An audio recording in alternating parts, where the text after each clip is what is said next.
So, ilang taon ka na at ano ang iyong kasarian? Alam mo, dun kayo sa kwarto. Nangyayari sa bagot. Kung anong kasarian, babae ka ba o lalaki? Ay, Ano ba? Hindi ko alam yun eh. Okay, sorry. Babae o lalaki? Yan. Ilang taon ka na? Yun muna. 17 po. Okay. Babae or lalaki? Babae. Babae, syempre. So, di ba, nung school year, last school year, nahirapan ka ba? Like, for example, yung sa pagbabasa, pagsusulat, pakikipag-usap, ganon, or sa pag-intindi ng mga subject mo? Yes. Okay. Medyo naman, medyo, para hindi nakakahiya.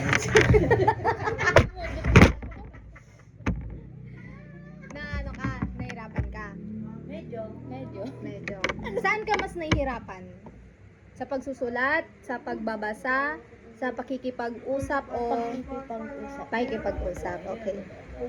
So, nung sa last na school mo, di ba may mga subjects ka? Saan ka mas nahihirapan? Anong Like, subject? Oh, English, Math, Filipino. anong subject? Oh, anong subject? Yung mas nahihirapan ka? Di ba mag-grade 12 ka na? hindi. English. Sa English ka nahihirapan. Bakit? Like, yung pagbabasa or pagsasagot ng mga tanong? Pagsasagot ng tanong. Pagsasagot ng tanong. Okay. Bandit yun. Kailan mo na feel na parang nahihirapan ka sa English subject? Ah?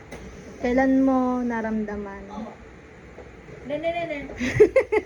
Wait lang. Bro, sa school ba yan? Sa school ba yan? Hindi ko rin maintindihan yung Tagalog. Sinong kaya salita niyan? Singkon nga. Singkon. Konkon? Tapos di pala nadinig na. Ano ba yung Hindi, survey hindi ba din yan? Oo. Survey? Di ba nahihirapan ka sa English? Ano yung assessment? Paano, like, ano yung epekto nun sa'yo bilang estudyante?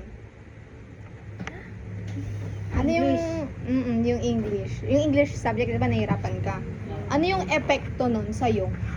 Like for, like for example, parang kapag pumapasok ka sa English subject, parang natatakot ka ba na pumasok? Kinakabahan ka. Okay. Bumababa yung self-confidence. Ayun. Ganun. Pero hindi ka naman natatakot pumasok. Hindi naman. Sige. Oh, kamusta ang buhay sa bahay? Ayoko na. Mas madali na nga yan sa bahay. Oo nga, sa bahay na. Kamusta ang buhay sa bahay? Mas madali na yan. Madali. Oh, sasabihin mo lang, utos na utos sila.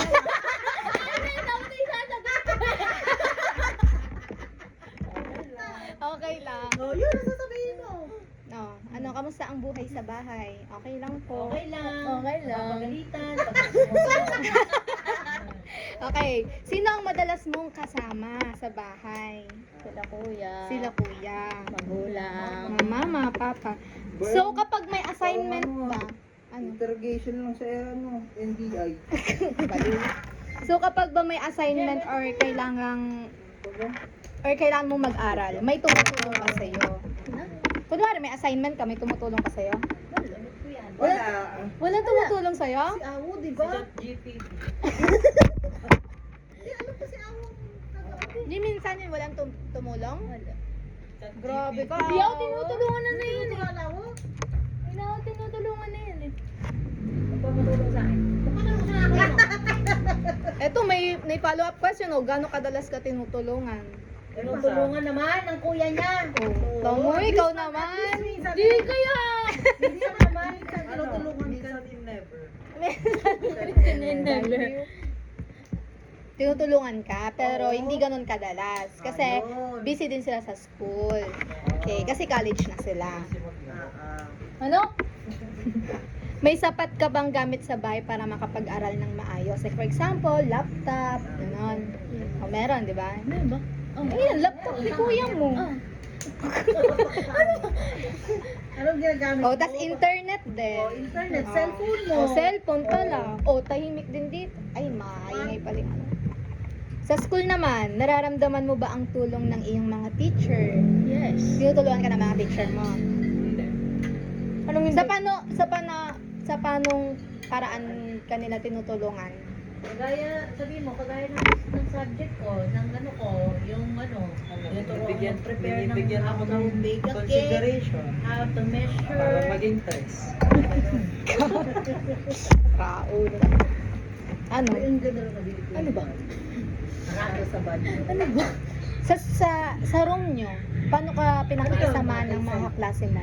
Ako nga. Lahat naman na ano kayo, close naman kayo sa lahat. Close ka naman sa lahat ng mga kaklase mo. Ay hindi, mga toxic. Mga ilan lang yung mga ka-close mo doon? Ano lang? Saban niyo. Dalawa. Bakit sa tingin mo hindi ano? Masusungit sila? Toxic. Ay ganon. Isa lang. So hindi ka humihingi ng tulong sa kanila? No. Yung kaibigan mo sa classroom, humingi ka doon ng tulong? Oo, yung mga kaibigan. Ilan sila? Dalawa. Pero kapag may mga assignment kayo, kayong tatlo lang nagsasagot. Sabihin, naka-3D siya. Okay. Kapag kunwari nasa may klase ka na, madali ba o mahirap mag-focus? Di ba nagdi-discuss yung teacher mo? May nahihirapan ka ba mag-focus or madali lang? Hindi mo siya. Mahirap. Bakit? Na ano, Di ba po maganda no? maingay yung iba. Maingay. Tapos yung di ba medyo malabo mata mo? Hindi ano ka ba? Saan ka ba lang? Dulo. Sa dulo. Ano ko punzalan. Saglit Ah, lang, punsa. no? T. Kanina. Oo nga pala. Bakit lang ka malulot? Madalas mo bang natatandaan agad yung mga lessons nyo? Medyo. O kailangan mo ng maraming ulit bago ito matutunan? Like, kunwari, di ba may diniscuss yung teacher mo? After ba ng discussion, nagigets mo siya agad or kailangan pang ulitin para magets? Ulitin. Kailangan ulit-ulitin para magets. Paano kapag may mahirap na tanong or activity na ginagawa nyo? Ano gagawin nyo? Hindi, kunwari may mahirap na activity kayong gagawin. Paano mo ginagawa yun? Teamwork makes perfect. Pangit naman. Nagsisik ka ng help dun sa dalawa mong kaibigan? Yes. Okay. Taglit. Nasaan na ba tayo? Pauwi na rin kami. Saan may ginagawa? Ano yung ikakat mo yun, te? Hindi. Mas natututo ka ba kapag may kasama ka? Na, Kasama ka, mga friends mo, kapag nag-aaral. Mas natututo ka kapag may kasama ka. Pero kapag mag-isa ka, hindi, mas gusto mo, mas matimbang sa'yo yung yung kapag may kasama ka. Okay. May ano ka ba? Role model sa pag-aaral. Na-idolize. Ay, gusto ko si... Kunwari, may teacher kang isa, tas ay gusto ko pag laki ko, ganyan ako kagaling. Ganyan. si mom, teacher namin. Pero, or sa mga kaklase mo, Ay, wala. wala. Mga toxic. Mga toxic. Oo, ate, legit. Or sa mga sa internet. Sa internet. Nanonood ka ba ng mga Makakapit siya sa tiles ko dito. study kineme? Yung study, ano tawag doon? Yung study with me, ganun, hindi ka nanonood nun. Sige. Paano kapag nalulungkot ka? Ano daw?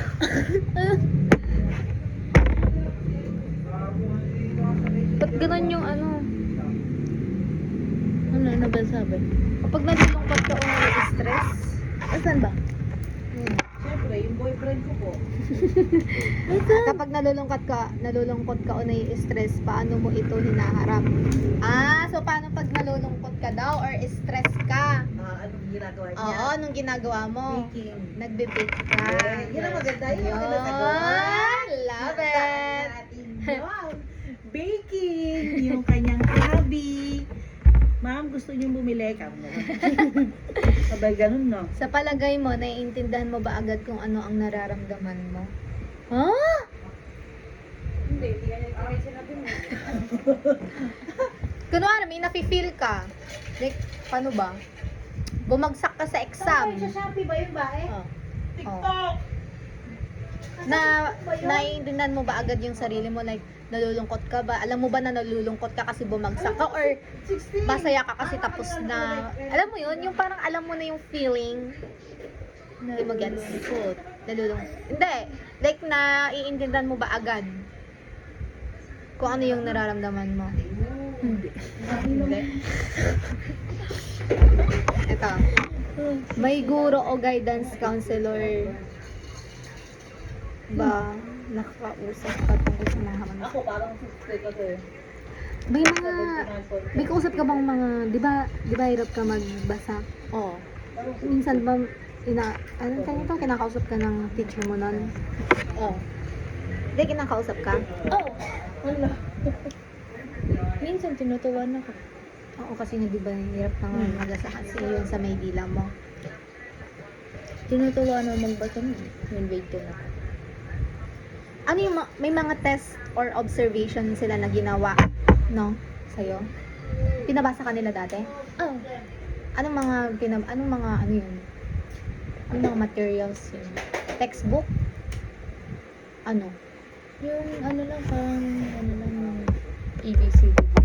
Tapos sumunod yung ano na. Tig-tatlo na ano. Like yung mga Cat, dog, ganon. Hindi ka pinagbasa ng sentence? pinagbasa ko. Pinagbasa. Kailan yun? Grade 10 tsaka grade 9. Grade 10, grade 9. May mga, di ba, after mo magbasa, Kasi 5. ano yun? Sinabi ba nila sa'yo na kailangan mo pang magbasa ng maigi, ganon? Sinasabi ba nila yan sa'yo? No.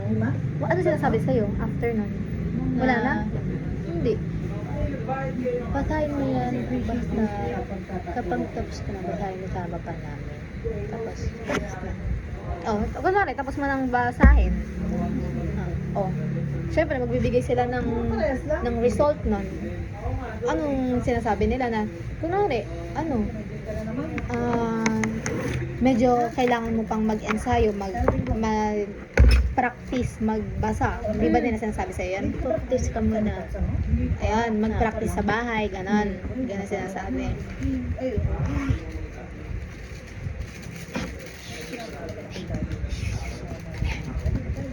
Gumamit, di ba, pinapabasa ka. Ano yung gamit nila? Libro lang? Yung ano, yung typewriting. Typewriting? Tapos may ABC. Sinusulat na lang. Hindi, nung grade 11 ka, pinagbasa ka ba? Hindi. Hindi na. Oh, uwi na tayo! Sige. Meron na!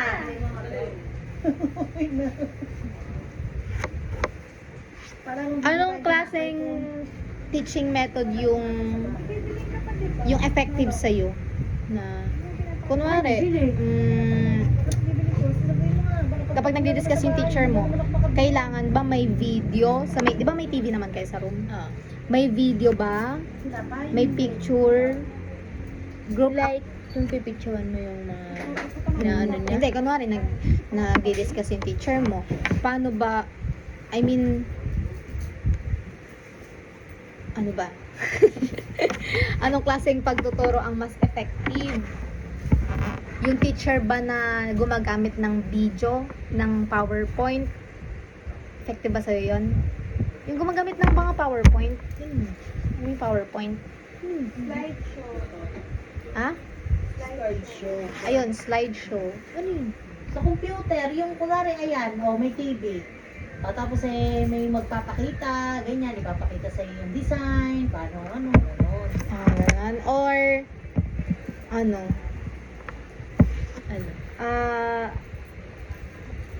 Group activity? Group? Yung pinapakita. Hindi, yun yung video or mga pictures. Ano po, isipin mo na, mamaya Ha? Or sa isang paliwanag ka lang. Ang paniwanag na lang. Kunwari, ano ba to? Anong klase? Sige, ako na magsasagot na to. Hindi, kapag nag-ano ka, di ba nag-aaral ka, pumapasok ka sa school. Tapos nagdi-discuss yung teacher mo. Ano yung parang mas nagigets mo yung lesson? Sa anong way ng teacher mo? Yung pinapaliwanag niya mabuti. Ah, okay. Pinapaliwanag. So, maano ka? Sa verbal ka. Okay, sige. Verbal. May natatandaan ka bang lesson na talagang naintindihan mo dahil maganda ang pagtuturo? Ano? Anong lesson? Ano? Kunwari, lesson. Ano ba sa mga lesson ng grade 11? Ano ba mga lesson sa grade 11? Natatandaan ko lang yung ginawa namin dun ng cookies. Cookies. Yung iba hindi, yung oval oh. Maganda nga! Or oval cam, wala ko natatandaan. Wala akong tatandaan. 60 kanina, 65 na. Eh, nung mga dati, nung high school ka, may mga natatandaan ka bang lesson na naintindihan mo kasi nga magaling magturo yung teacher? Wala ko natatandaan ng grade 10. Wala din. Level lang. Yung sa ano lang. Yung cookies nyo. Paano ba pinaliwanag sa'yo yun? Ano ba? Na ano, pag mag-overcook, yung halo, overmix. And, pag daw mag-ano, alam na, Paano ba yung tinuro? like, Pinaliwanag niya or flinash niya sa TV nyo? pinuwanag. Ah, pinaliwanag. Number 6, sabi ko okay. Number 6, 29 at number 5.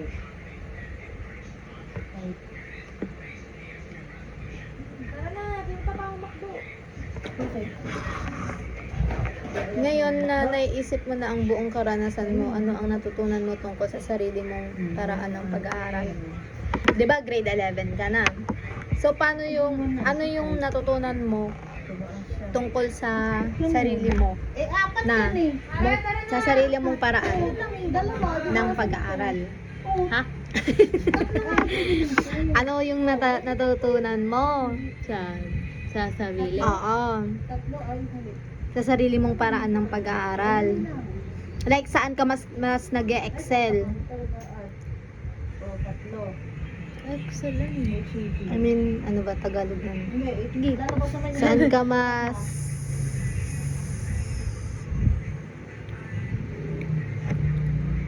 ano ba?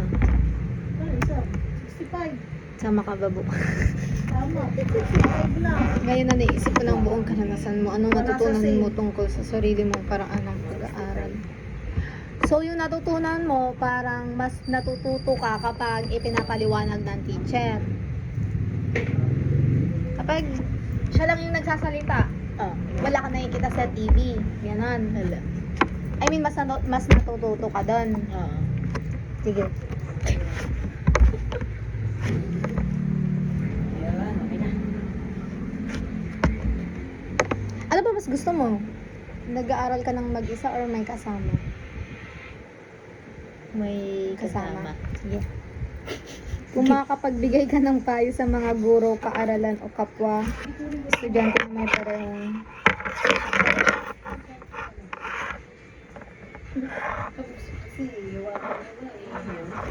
paano kapag naka-encounter ka na, nakakilala ka ng kagaya mo na hirap ayun, yung, di ba yung medyo short yung dila, tapos hirap din magbasa, ano yung mabibigay mong payo? Advice?